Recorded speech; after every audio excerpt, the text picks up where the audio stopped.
हा कोण? अजी पप्पा गण्या बोलत आहो. हा बोल ना बे. मला एका गुंड्यानं किडनॅप केलं ना पप्पा. तर त्यानं तुम्हाला फोन लावून म्हणायला लावलं का 2-3 लाख रुपये द्या आणि आपल्या पोराला न्या म्हणून. तर तुम्हाजवळ 2-3 लाख रुपये असतील तर याला फेकून मारा बरं. अरे बापरे, तर तो गुंडा आहे का तुझ्याजवळ? हो आहे ना, देऊ का? दे बरं त्याकडे बाबू. हॅलो सर, तुम्हाला तुमचा पोरगा पाहिजे असेल. अरे गुंडा भाऊ, मी तुला 2 लाखाच्या जागी 4 लाख देतो. मी जमला 4 लाख रुपये देतो म्हणे. पण गुंडा भाऊ, एक अट आहे म्हणलो. तुमच्या सप्या अटी मला मान्य आहेत. हा तर एक काम करा, पाजवलेली सुरी घेऊन त्याच्या कपारावर फिरवा आणि तसाही नसेल जमत तर त्याला चुंगडीमध्ये बेंडून नालीमध्ये फेका. अजी पप्पा काऊन जी?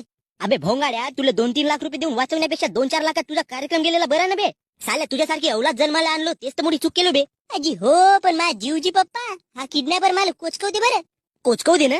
असा वाचूनही तू आपल्या जीवनात कोणते भाग्य उपडणार असते माहितीच आहे. अबे हडबे, तू आता आपल्या बापाला फोन लावून पाय.